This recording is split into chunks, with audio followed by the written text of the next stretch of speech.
제가 제가 늘 읽는 그 번역을 가지고 우선 한 몇 절만 14장 26절에서부터 31절까지만 우선 읽어보겠습니다. 그리고 찬송한 후 그들이 감람산으로 나갔다. 그때 예수께서 그들에게 말씀하셨다. 그대들 모두가 걸려 넘어지게 될 것이요. 이는 내가 목자를 치리니 그러면 양들이 흩어지게 될 것이다. 라고 기록되어 있기 때문이요. 하지만 내가 일으킴을 받은 후 갈릴리에서 그대들을 앞서 인도할 것이요. 그러나 베드로가 그에게 대답했다. 심지어 모든 사람이 걸려 넘어질지라도 그러나 나는 아닙니다. 그러자 예수께서 그에게 말씀하셨다. 진정으로 내가 그대에게 말합니다. 그대로 말할 것 같으면 오늘 이 밤 수탉이 2번 울기 전에 3번 나를 부인할 것이요. 그런데도 그는 힘주어 말했다. 나는 기필코 당신과 함께 죽을지언정 결단코 당신을 부인하지 않을 것입니다. 그리고 모든 이들도 그렇게 말했다. 여기 그 찬송은 되게 그 유대인들의 그 관례를 본다면은 시편 113편에서 118편에 나오는 이제 그것을 근거로 삼아서 한 그 6월절 할렐시, 할렐은 이제 찬양하라는 뜻입니다. 우는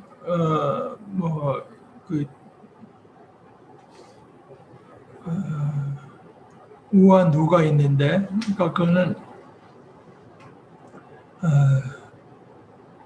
우리, 그다음에 이제 그 야는 야훼 하는 식으로 하나님 내 영혼아 하나님을 찬양하라 이런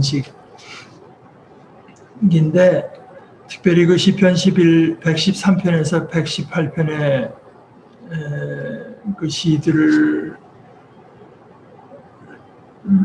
근거로 해서 이제 그들이 그 6월절 할렐 찬양을 만들어서, 근데 어찌됐거나 그러니까 그 중에 뭐 그걸 다 했는지 그 중에 뭘 했는지 하는 건 모르죠. 그러니까 이것도 잠깐 들여다보면 시편의 말씀을 가지고 이제 찬양으로, 그러니까 여러분들이 혹시 가톨릭 미사나 동방정교, 동방교회 그 예배에 참석해 보면 그 사제들이 이 운을 붙여서 이제 이런 걸 하는 걸 볼 수가 있는데, 그게 뭐 상당히 깊은 그 유대교로부터 이어지는 하나의 그 전통이 있는 것입니다. 우리처럼 그저 밋밋하게 그냥 성경만 그대로 읽는 것이 아니라, 그러니까 사실 어떻게 생각해 보면 요즘 그 찬송의 시편을 가지고 찬송으로 만든 것이 그 전통에 부합한다고도 할 수 있을 것 같습니다.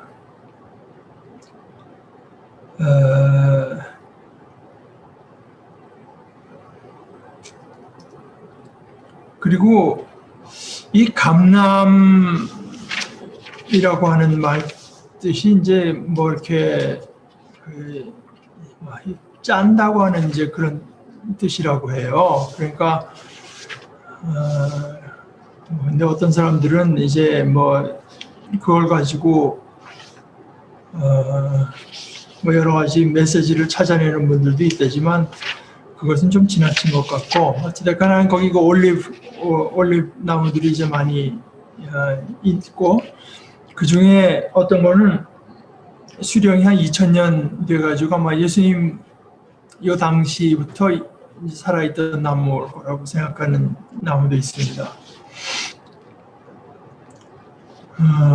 그래서 예수님께서 이제 스가랴서의 말씀을 인용을 하면서 말씀하시는데, 이 스가랴서의 말씀이 이게 특별히 우리가 가진 구약 성경보다는 예수님 당시에 이제 유대인들이 읽었으리라고 생각한 뭐 그것이 확실한 그 70인역이요. 그러니까 그 헬라어를 모르는 이제 히브리어를 모르는 세대들을 위해서 그 아프리카에 있던 이제 그 유대인 70명인가 72명, 아마 70명일 겁니다. 이제 헬라어로 번역한, 그들이 이해할 수 있는 헬라어로 번역한 성경이죠. 그러나 뭐 우리 가진 물론 그 히브리 성경하고도 대동소이합니다. 이때 설교에 등장하게 될 성경 본문은 좀 다른 데가 확실하게 있습니다만은 이 부분 스가랴서 13장 7절 이제 헬라어로 된 것을 우리말로 옮겨보면 그대들이 목자들을 치시오 그리고 양들을 몰아내시오. 우리가 가진 우리 새번역 성경에는 이게 이제 히브리어에서 번역한 것인데요. 카라, 깨어 일어나서 내 목자를 쳐라. 나와 사이가 가까운 그 사람을 쳐라. 나 만군의 주가 하는 말이다. 목자를 쳐라. 그러면 양떼가 흩어질 것이다. 그러나 이제 당시 사람들이 읽었을 스가랴서 13장 7절은 이렇게 그대들이 목자를 치시오. 복수로 이제 되어 있다고 하는데 예수님의 말씀은 좀 다르거든요. 아마 스가랴서 이 부분을 되게 헬라어로 읽었을 테지만 그러나 예수님은 그 70인경을 그대로 가져오시는 것이 아니라 내가 목자를 치리니 그러면 그 양들이 흩어지게 될 것이다.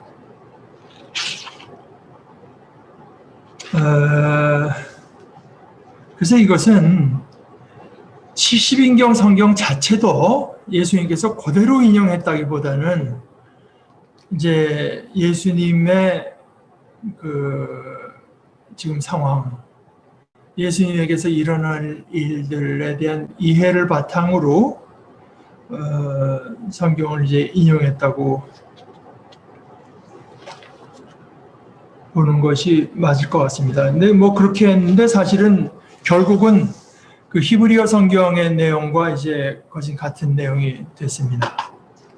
그래서 그 요점은 뭐냐? 결국은 이것이 하나님의 계획 안에 일어나는 일이다. 그대가 모두 걸려 넘어지게 될 것이다. 그런데 그것 역시 성경에 기록된 대로 일어나는 것이다. 뭐 그렇다고 해서 그 사람들이 걸려 넘어지는 것이 뭐 잘한 일이라든가 뭐 책임이 없는 일이라든가 그런 뜻은 아니지만 그러면서도 동시에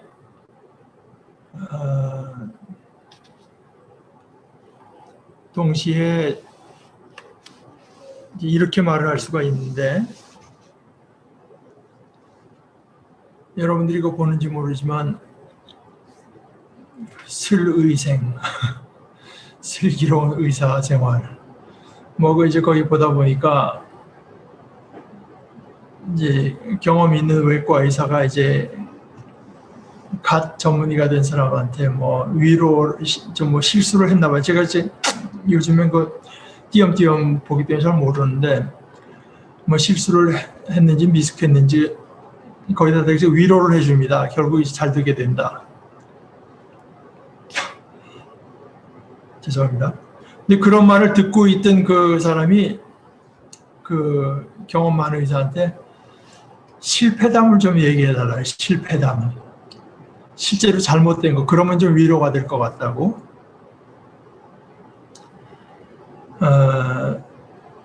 저렇게 큰 사고를 친 사람이라고 해도 저렇게 훌륭한 의사가 될 수 있구나. 또는 이렇게 미숙하고 실수하고 실패를 하는 것이 나만의 얘기가 아니로구나. 오히려 내가 지금 겪는 일이라고 하는 것이 의사로서 성장하는데 하나의 그 정상적인 하나의 길을 내가 가고 있는 것이로구나 하는 이런 확신은 필요하지 않습니까? 저는 이제 제가 가끔씩 얼마 전에도 그런 얘기를 했지만 이 기독교 교회, 한국교회, 다른 교회는 잘 모르겠습니다만 한국교회에서 흔히 많이 하는 소위 간증이라고 하는 것에 대해서 뭐 뭉뚱그려서 다 나쁘다 할 건 아니고 제가 이제 별로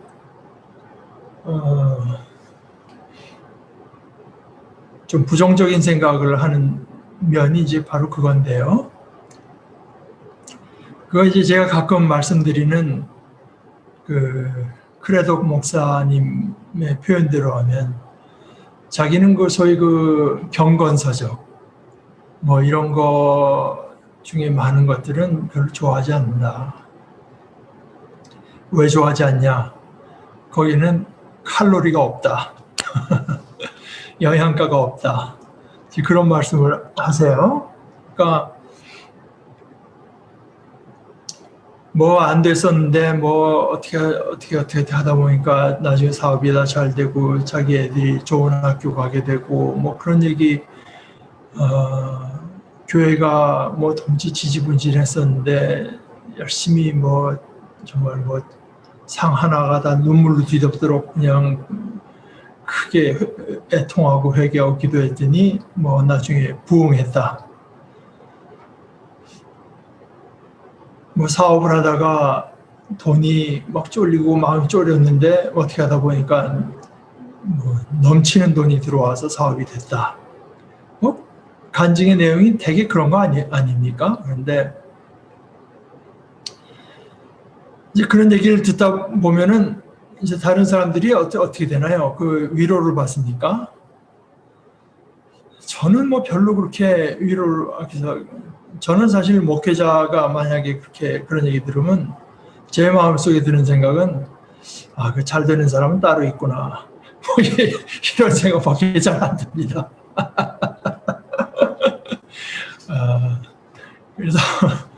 그래서 이제 성경을 제가 좋아하는 것이 거기 우리 실패담이 있어서 제가 참 좋아하는 이유 중에 하나인데 뭐 아브라함도 별거 없구나. 내가 한 것 같은 똑같은 실패를 하고 하나님께서 이렇게까지 보여주셨고 그런데 이 사람이 이런가? 오늘 성경에서 우리가 이제 설교에서 말하게 되면 다윗도 그런 인물이고요. 뭐 그런 식으로 보게 되면 뭐 기드온에게도 그런 면이 있고 모세에게도 그런 면이 있고 성경은 어떤 인물이라도 그렇게 예수님 말고는요 다 절대화하지 않습니다. 다 어떤 실패담이 있고 그래서 읽다 보면 상당히 힘이 나죠. 이게 내가 이렇게 맨날 실패하는 것이 정상적인 길이로구나. 신앙의 어떤 나는 신앙의 길을 가면서 맞는 길에 내가 서 있구나 하는 거를 이제 그런 그 실패담을 보고 제가 이제 많은 용기를 얻는데요. 우리가 제가 지난주에 이제 그리스도의 그 평화의 이야기를 하면서도 바울 사도가 여러분들이 전에 어땠는지를 기억해 보십시오. 여러분들은 하나님도 없었고, 뭐 약속의 소망도 없었고, 언약의 율법으로부터도 이제 제외가 되어 있었고, 물론 그리스도하고도 상관이 없었고, 뭐 한 5가지를 이제 쭉 듭니다. 그러니까 우리가 어떤 평화의 길, 진정한 평화, 화평, 화해의 길로 가는데 우리가 과거에 있었던 일은 그저 없었던 일로 하자. 는 것은 이게 바른 길이 되지 못합니다. 극복을 해야죠. 무시를 하거나 그냥 덮어버리는 것이 아니라 극복을 해서 이제 없었던 걸로 하자 이렇게 가야 되는 것이지, 과거 일이 뭐 마치 없었던 것처럼 지금 뭐 그런 얘기를만 하려고 하면은 뭐 이러저런 이제 듣기 싫은 사람들이 많지 않겠습니까? 그러니까 우리가 그 자꾸 과거의 일을 말을 할 것이 아니라 우리 앞으로 나아가자. 근데 앞으로 나아가는 것이 과거의 일이 분명히 드러나고 그것이 극복이 돼야 앞으로 나가는 것이, 지금 묻어뒀다고 그래서 앞으로, 그러니까 참 그게 제가 세월호가 일어나고 나서 1년인가 2년이 있은 뒤에 뭐 계속 그때 사회 뭐 박근혜 씨와 이제 그 이쪽 사람들은 자꾸만 그걸 이제 덮어두려고 하고 얘기를 못 꺼내게 하고 뭐 심지어 그 부모들을 뭐 사찰까지 했다는 거 아닙니까? 근데 그게 과연 덮어지겠느냐? 그래서 그 기독교의 길이라고 하는 거는 그걸 다 이제 사실은 인정을 하고 그러면서, 그러나 그 하나님의 은혜 안에서 그것이 해소가 되고 극복이 되는 것이지 이제 덮어지는 것은 아닌 거죠. 그러니까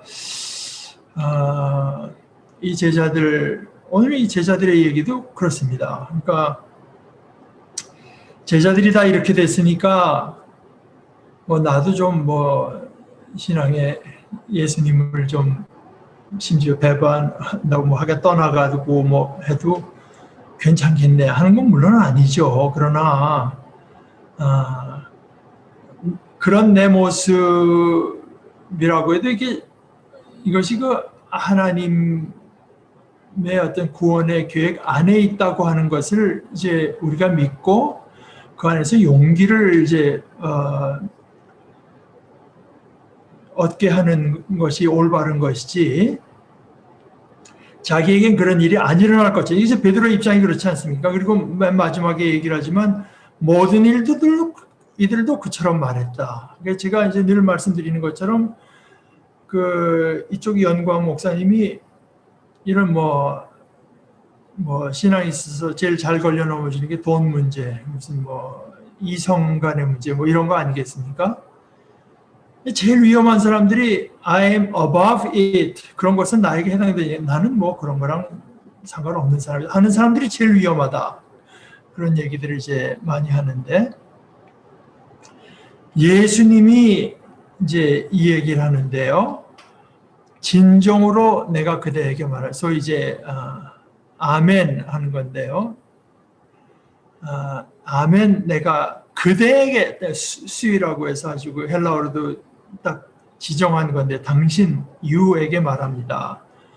당신으로 말할 것 같으면, 이제 그걸 선명하게 하기 위해서 번역을 이렇게 한 건데요. 그대로 말할 것 같으면 오늘 이 밤 수탉이 2번 울기 전에 3번 나를 부인할 것이요. 그러면 사실은 뭐 근데 거기에 대한 베드로의 반응이 상당히 일반적인 반응이죠. 그렇지 않습니까? 왜냐하면 그 말씀 앞에, 그 가능성 앞에 자기가 정직하게 서서 이제 그게 어떻게 해서 그렇습니까? 그렇게 안 되려면 어떻게 해야 되겠습니까? 하고 나선다고 하는 것이 정말 엄청난 용기를 필요로 하는 것이, 그건 생각하기도 싫은 일이니까 당사자 앞에서 말이죠. 내가 당신을 부인할 수 있겠군요 하는 것을 한다고 하는 게 얼마나 참 무거운 일이겠습니까? 그러니까 이제 그 전에 말한 것처럼 심지어 모든 사람이 걸려 넘어질지라도 그러나 나는 아닙니다. 뭐 이렇게 말한 것이 예수님의 말씀을 정면으로 부인하는 것이면서도 내가 얼마나 당신 편인가 하는 것을 이제 강조하는 것이니까, 뭐 예수님이 이렇게 듣고 기분 나빠하실 말씀은 아니다, 뭐 이런 식의 이제 오히려 자기 위로를 주는 말이라고 했는지도 모르죠. 그것이 사실은 앞에 8장에서 예수님께서 이제 죽을 거라고 하니까 이게 그런 소리, 그런 마음 약한 소리 하지 말라고 했을 때 베드로의 모습이 그대로 이제 드러나는 건데요. 상당히 그 인간적인 태도죠. 인간적인 태도. 그러나 인간적인 태도가 꼭 옳은 태도는 아니죠. 예수의 말씀 한마디 한마디가 허튼 말씀이 없는데 그걸 이런 식으로 이제 무시하고 이제 not me, 저는 아닙니다. 이제 이렇게 말을 한다고 하는 건, 그러나 예수님께서 그에게 또 말씀하시죠. 아멘, 내가 그대에게 말합니다. 그대로 말할 것 같아. 오늘 이 밤 수탉이 2번 울기 전에 3번 나를 부인할 것이요. 그래서 사실 이제 수탉교회라고 해서 그 교회의 상징으로 수탉을 위에다 이렇게 해놓는 교회들이 종종 있고, 그건 뭐 참 상당히 그 의미 있는 일이라고 이제 생각합니다.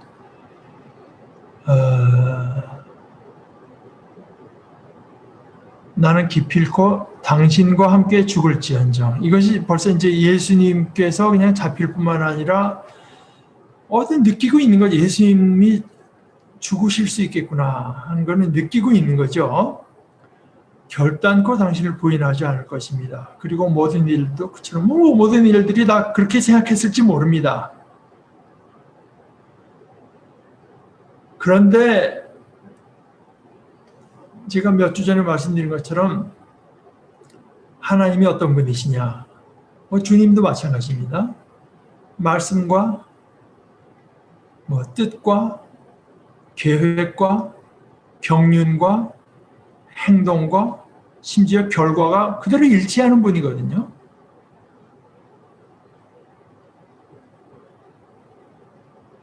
그렇다고 하면은 이때가 사실은 어떻게 생각해 보면 실제로 이따가 몇 시간 후에 일어날 일일지언정 이미 몇 시간 전에 그 현실, 예수님의 말씀이 현실이니까 그 현실에 자신들이 설 수 있는 기회였습니다. 예수님께서 그렇게 말씀하실 때 이제 그 상황 하에서 자기들이 지금 그저 혼자 생각에는 그거 뭐 내가 예수님을 버릴 리가 있나 이렇게 생각하지만 막상 그 일이 닥쳤을 때 자신들이 그렇게 된다고 하는 것을 이제 생각을 하면은 이제 그걸 겪을 수 있는 거죠. 이미 이 시간에. 그러니까 물론 이제 교회라고 하는 것이 다양한 사람들이 섞일수록 좋다고 생각하는데 우리 교회는 이제 연령 구성상 이제 저보다는 좀 나이가 미친 분이지만 그래도 이제 나이가 든 분들이 많아서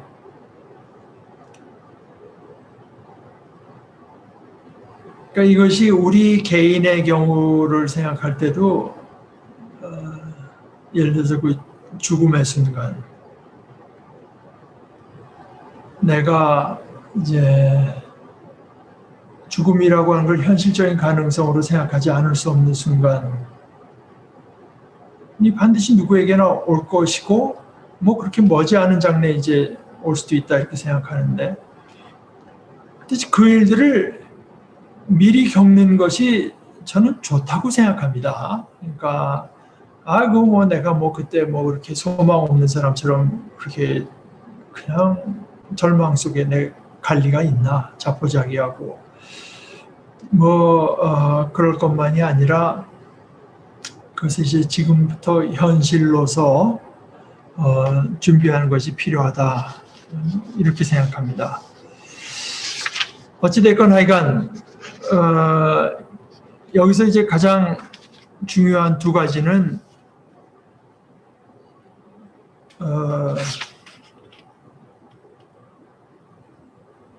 그대들 모두가 걸려 넘어질 것인데 그때 나타난 현상은 내가 목자를 치리니 그러니까 이것이 내가 목자를 친다. 이것이 하나님께서 하시는 일이라고 하는 것 내가 목자를 친다. 그리고 그러면 양들이 흩어지게 되어 있다. 그래서 예수님께서 이제 잡혀서 심지어 돌아가시게 되고 제자들이 흩어지게 되는 일들이 또 도저히 이해할 수 없지만 그 하나님의 계획과 경륜 안에서 일어나는 일이라고 하는 것을 예수님께서 미리 말씀해 주신 것이 굉장히 중요하고, 그와 더불어서 28절에 그러나 내가 일으킴을 받은 후 갈릴리에서 그대들을 앞서 인도할 것이요. 그러니까 지금 예수님의 예고가 참고로 내가 목사가 하나님께서 목자를 칠 것이고 양들은 흩어질 것이고, 그와 동일 선상에서 여러분들이 이제 마음에 두고 있어야 될 것은 내가 일으킴을 받을 것이고, 그러니까 이것은 수동태로 되어 있는 걸 뭐 능동태로 말하는 경우도 있지만 사실 실제로는 그렇지 않습니까? 예수님 돌아가셨는데 죽고 장사 지낸 바 됐는데 장사 지낸 죽은 분이 뭘 할 수 있습니까? 그러니까 하나님께서 일으키신 것이라고 하는 건, 그러니까 수동태로 됐다고 하는 것은 예수님께서 돌아가실 때 확실히 돌아가셨다고 하는 걸 이제 강조하는 거죠. 일으키심을 받은 후에 갈릴리에서 그대들을 앞서 인도할 것이요 하는 것까지, 그것은 이 세상의 종말, end of the world가 세상 끝이 아닙니다. 그 뒤의 일이 이제 더 계속될 일이 남아 있다고 하는 것을 이제 미리 말씀해 주심으로써 이 엄청난 이제 어둠의 때에 대해서 제자들을 준비시키는 역할을 한다고 봅니다. 예수님의 말씀이. 이어서 32절부터 읽겠습니다. 그리고 그들이 겟세마네라는 이름을 가진 장소에, 아까 그 감람이 아니라 겟세마네라는 말의 뜻이 이제 그 겟세마니, 이게 아람어 갓 슈마니를 이제 헬라 말로 음역해하고 오일 프레스, 기름을 짜다라는 뜻을 가진다고 해서 예수님께서 기도하는 모습에서 뭐 이제 그런 것을 연결시키려는 분들도 있지만 꼭 그렇게 볼 것은 아닌 것 같습니다. 그리고 그들이 그 겟세마네라는 이름을 가진 장소에 간다. 그리고 그가 그의 제자들에게 말씀하신다. 우리가 기도하는 동안 여기 앉아 있으시오. 그리고 베드로와 야고보와 요한을 곁에 데리고 가셨다. 그리고 그는 놀라고 번민에 휩싸이기 시작하셨다. 그리고 그들에게 말씀하셨다. 내 마음이 너무 슬퍼 죽을 지경이오. 여기 머무시오. 그리고 깨어 있으시오. 그리고 앞으로 조금 가신 후 땅 위에 엎드리시고 가능하다면 그 때가 그를 비켜가도록 기도하고 계셨다. 그리고 말씀하셨다. 아빠, 아버지여, 모든 것이 당신에게는 가능하오니 이 잔을 내게서 거두어 주소서. 그러나 나 자신이 원하는 바가 아니라 당신이 원하는 바를. 그리고 그가 왔다. 그리고 그들이 자고 있는 것을 발견하신다. 그리고 베드로에게 말씀하신다. 시몬, 자고 있어? 1시간을 깨어 있을 수 없었단 말이오. 그대들은 깨어 있으시오. 그리고 기도하시오. 시험에 들지 않도록 말이오. 영은 원하고 육신은 약하도다. 그리고 다시 떠나가셔서 그 동일한 말씀을 하시며 기도하셨다. 그리고 다시 오신 후 그들이 자고 있는 것을 발견했다. 이는 그들의 눈이 무거워 내려오고 있었고 또 그에게 무엇을 말해야 할지 몰랐기 때문이다. 그리고 세 번째로 오신다. 그리고 그들에게 말씀하신다. 여전히 자고 있고 또 쉬고 있단 말이요. 그것이 먼 것 같소? 그때가 왔소. 보시오. 인자가 죄인들의 손에 넘겨집니다. 일어나시오. 함께 갑시다. 보시오. 나를 넘기는 자가 가까이 왔소.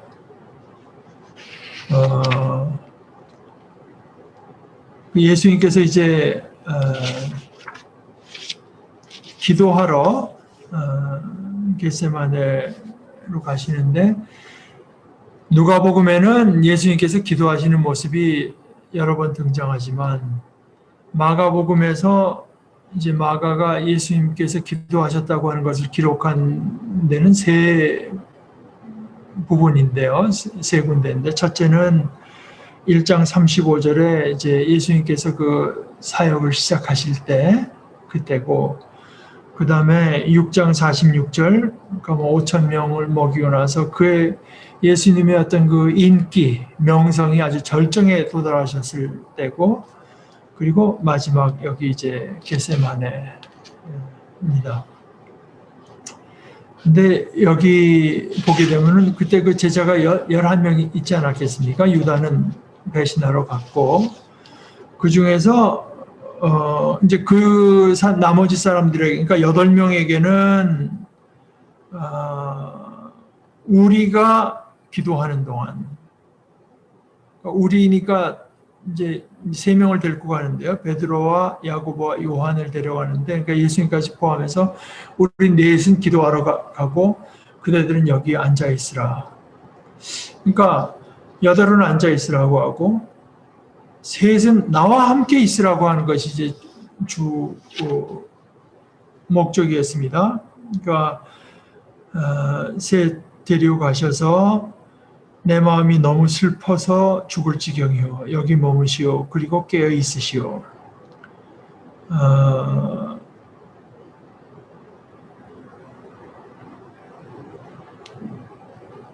그러나 말씀은 그렇게 했지만 넷이 함께 기도하는 것이 아니라 가서 홀로 기도하시는 예수님 모습이 나타나죠.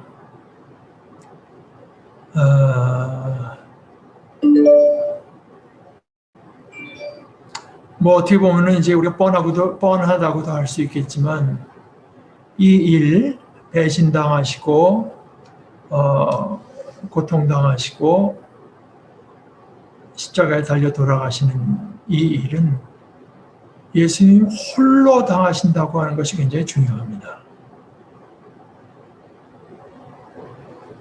홀로. 그러니까 셋은 여기서 예수님께서 기도하시는 모습, 엎드려서 기도하시는 모습을 볼 수 있을 정도로 이제 가까이 있었어도 그들과 함께 기도하는 것이 아니라 홀로 이제 기도하시고 그 고통의 때를 이제 홀로 담당하는, 그러니까 제자들 누구도 이 고통에는 공감도 할 수 없었고 함께 할 수 없었다고 하는 것이 이제 여기 드러나죠.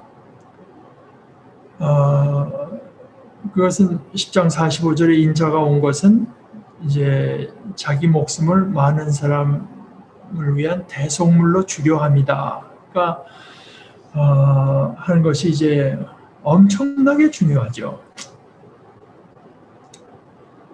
꼭 이 제자들뿐 아니라 사실 이런 것을 생각을 하게 되면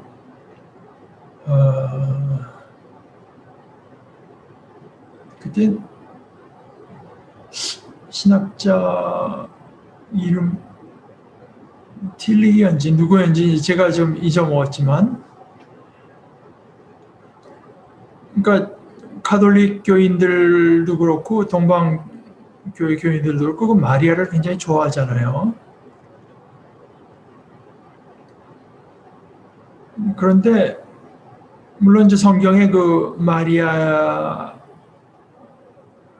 이제 굉장히 그 좋게 기록한 부분이 많은 것은 사실이고, 그러나 이제 가톨릭 신부 중에서 그 레이먼드 브라운이라고 하는 분이 그 요한복음에 대해서 아주 참 훌륭한 주석을 쓴 분인데, 그분이 이제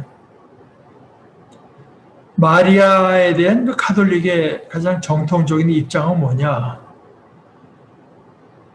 이상적인 제자다. 그렇게 뭐 간단히 말한 적이 있습니다. 뭐 거기까지 우리가 받아들일 수 있죠. 이상적인 제자다. 그런데 뭐 거기서 이제 나아가서 이제 가톨릭에서 말하는 것은 그 정도가 아니지 않습니까? 그러니까 뭐 죄도 없고 말하자면 승천하고 또 예수님을 낳은 후에도 이제 평생을 처녀로 지냈다. 뭐 이제 그런 식의 그 성경을 아무리 봐도 참 이해하기 어려운, 왜냐하면 저는 아무리 봐도 사도 바울도 그렇고 뭐 다른 어떤 성경의 어떤 편지를 봐도 뭐 그렇게 중요한 묘를 왜 이 사람들이 마리아 얘기를 하나도 안 했을까? 아주 뭐 단순한 질문인데요. 저는 아무리 봐도 이제 그렇게 별로 convince, 그러니까 확신이 들지가 않습니다.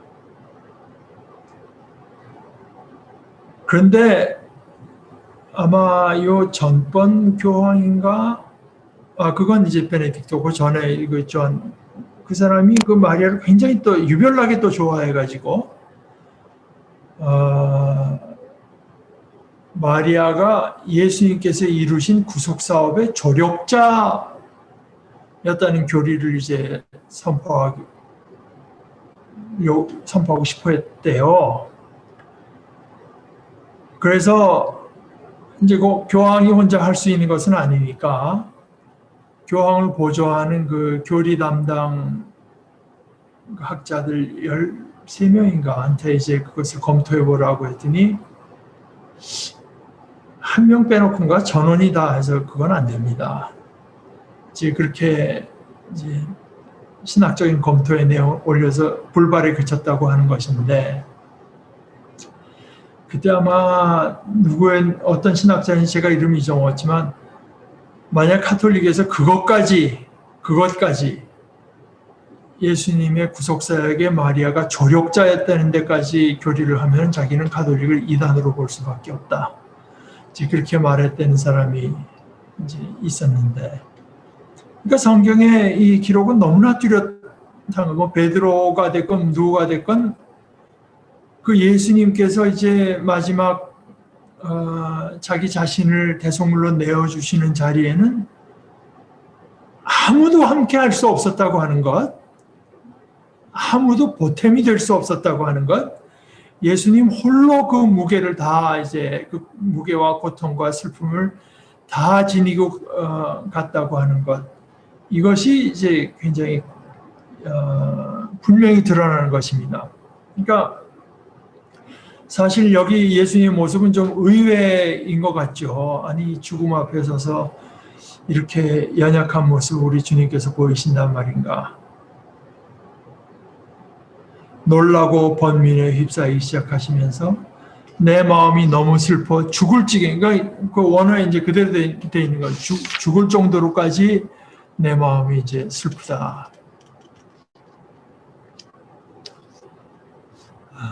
되게 우리가 그렇지 않은 사람이 뭐 한국에서도 뭐 대의를 지키기 위해서 태연하게 죽음을 맞이하는 사람들도 있고, 뭐 소크라테스 같은 사람도 아주 담담하게 아주 편안하게 그 독배를 마셨다고 돼 있고, 뭐 꼭 그렇게 바깥 얘기뿐만이 아니라 유대교에서도 그 메카비 전쟁 바로 전에 한 순교자의 이야기에도 보면은 그가 그 가증한 음식 돼지고기 먹으려 안 먹겠다고 거부해서 이제 황제에 의해서 붙잡힌 그 왕에 의해서 붙잡힌 7 아들과 그 어머니가 바로 그 죽는 그 순간에도 영원하신 하나님의 언약을 위해서 조금의 흔들림도 없이 고문을 받은 후 순교를 했다는 내용. 그러나 우리 생각에 그들보다 더 흔들림이 없을 것이라 예상된 예수님은 놀라고 번민하신다. 제가 이 박윤만 목사님의 책 내용을 좀 읽어보겠습니다. 더 나아가 예수님은 내 마음이 슬퍼 죽을 지경에 이르렀다는 고백을 하신다. 무엇이 예수님을 이토록 놀라고 번민하고 슬픔 가운데로 이끌게 하였을까? 이제 이것을 이제 성경을 갖고 좀 살펴보면 이 예수님의 고백을 이걸 이제 성경의 그 그리스어로 표현한 이걸 보게 되면은 아까도 말씀드렸다시피 유대 사람들이 읽었던 그 70인경에 그 시편 41편 6절 또 12절 또 42편 5절 이건 이제 우리 가진 성경으로 하면 조금 다른데요. 우리 가진 성경의 70인경의 41편이 우리 가진 성경의 42편이고 그러니까 42편의 5절하고 11절이고요. 그 다음에 43편 4절에 등장하는 것과 그 헬라어가 굉장히 유사합니다. 영혼아, 내가 왜 슬퍼하느냐? 근데 이제 여기 왜 이것을 제외하게 되면은 내 그 영혼아, 푸시케가 슬퍼한다. 그 슬퍼한다는 말을 지금 예수님께서 같은 단어, 예수님의 그 말씀을 옮기는데 같은 단어를 쓰고 있는 건데요. 이 세 단어가 모두 예수님의 고백에 등장한다. 그 시편 41편과 42편의 그 맥락에서 그 표현이 어떻게 나온 건가 하면 그 표현은 이 시인이 성전으로부터 너무 멀리 떨어져 있는 까닭에 하나님을 향한 어떤 갈증, 가람 가운데 있는 시인의 영혼 상태를 보여주는 것이다. 그래서 만일 예수님께서 예수님의 말씀이 그 시에서 온 것, 또 예수님께서 그 시를 참조한 것이 맞다면 그의 번민과 놀람 그리고 슬픔은 그 역시 시편 기자의 영혼이 하나님 앞에서 가졌던 단절감을 경험하고 있다는 증거입니다. 그러니까 이것이 이제 육체적으로 고통을 당하고 죽는다는 것만이 아니라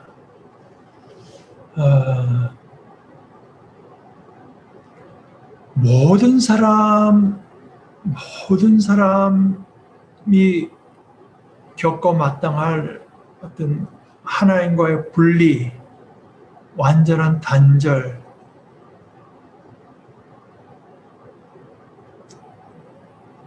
우리는 그걸 그렇게 심각하게 잘 못 느끼죠. 그러나 예수님에게서 그 하나님과의 단절이라고 하는 것이 얼마나 슬프고 고통스러운 일이었는가. 그러니까 이것은 그야말로 고난의 신비라고밖에는 우리는 사실 그것을 참 느끼기가 어렵죠. 게다가 이런 어떤 그 수수께끼 같은, 아니 죽음 앞에서 이렇게 나약한 모습을 보인다는 말인가, 이렇게까지 이제 보일 수 있는 이 내용을 그대로 옮겼다고 하는 것은,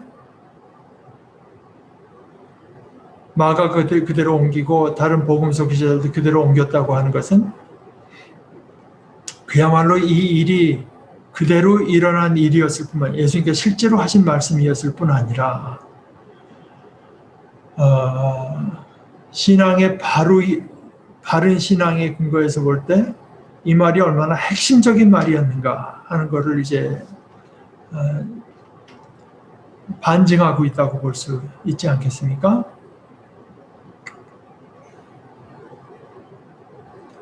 그러니까 아니 이렇게 나약한 모습을 보였나 할 것이 아니라 예수님께서 이렇게까지 괴로워하고 슬퍼하셨다고 하면은 그 고통이라고 하는 게 과연 무엇이었겠는가? 이런 식으로 가야 맞는 거죠. 이 고통이었다고 하는 것은, 고통은 우리로서는 감히 우리가 그렇게 하나님을 예수님처럼 사랑할 수 없고, 그렇게 하나님을 친밀하게 느낄 수 없고, 하나님과 하나됨을 느끼지 못하는 우리로서는 감히 추측할 수도 없고 상상할 수도 없는 이제 아픔과 슬픔이다.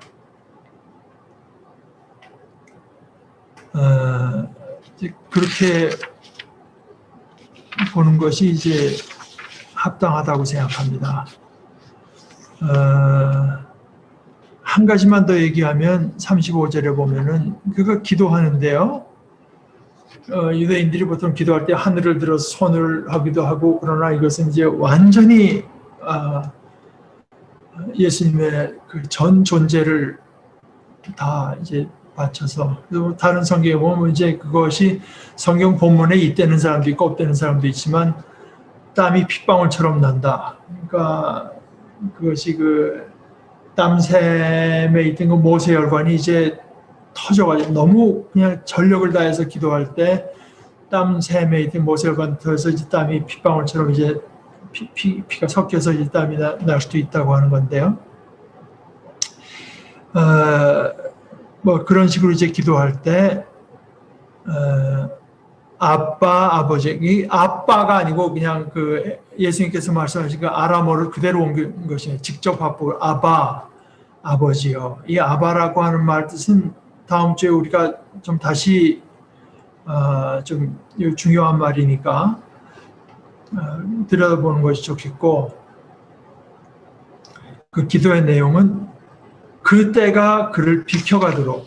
그러니까 그 지나간다고도 번역할 수 있고 비켜간다고도 번역할 수 있는데, 이것은 그저 지나간다는 뜻만이 아니고 그 다음에 할 수만 있으면 이것이 일어나지 않기를 원하는 거니까요. 파레세라고 하는 말인데 그냥 지나가도록 기도한다고 번역하면은 이 기도의 의미가 좀 모호하게 되고, 이렇게 비켜간다.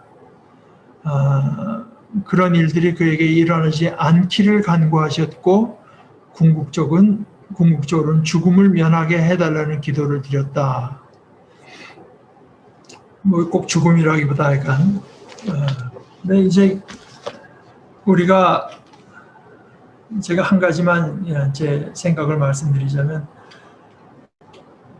우리가 보통 삼위일체에서 성부와 성자와 성령, three persons, 서로 독립된 person이시지만 substance, 그 내용에 있어서는 똑같다는 것이 이제 그 삼위일체의 내용인데, 이런 거 보고 되면 예수님도 하나님과의 갈등이 있었나?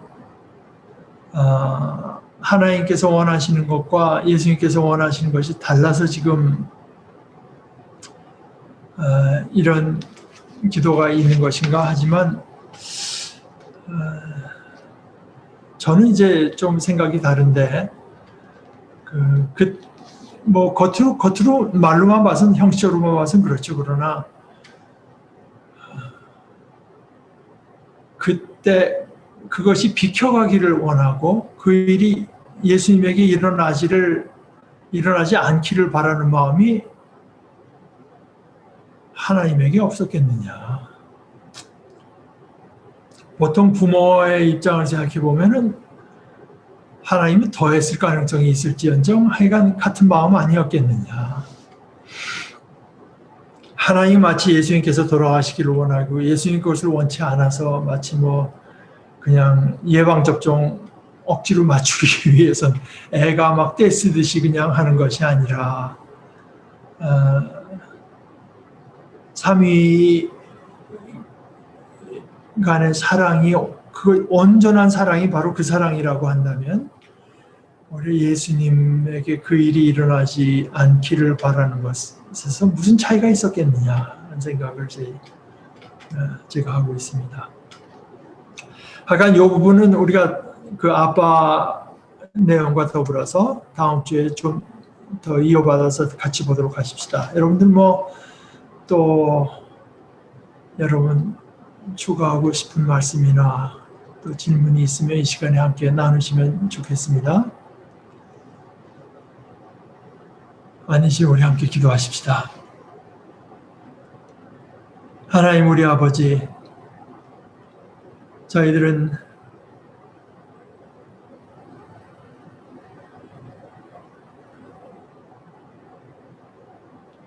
가장 거룩하고 가장 참 중요한 때를 아버지의 말씀 안에서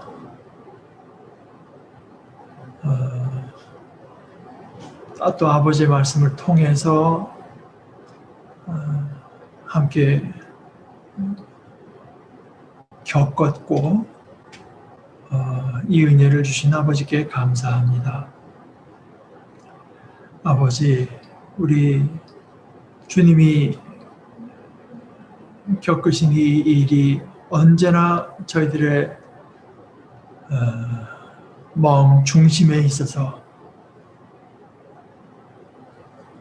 저희들이 그곳으로 저희들의 생명을 삼고 그 안에서 위로를 얻고 그 안에서 저희가 품은 소망이 과연 참된 것을 늘 확인하는 변함없는 근거로 삼기를 원합니다. 주님의 성령께서 오셔서 이 사건이 언제나 저희 속에서 살아 움직여서 저희의 됨을 결정하고 저희들의 생각과 마음을 주장할 수 있도록 인도하여 주시옵소서. 예수님의 이름으로 기도합니다. 아멘.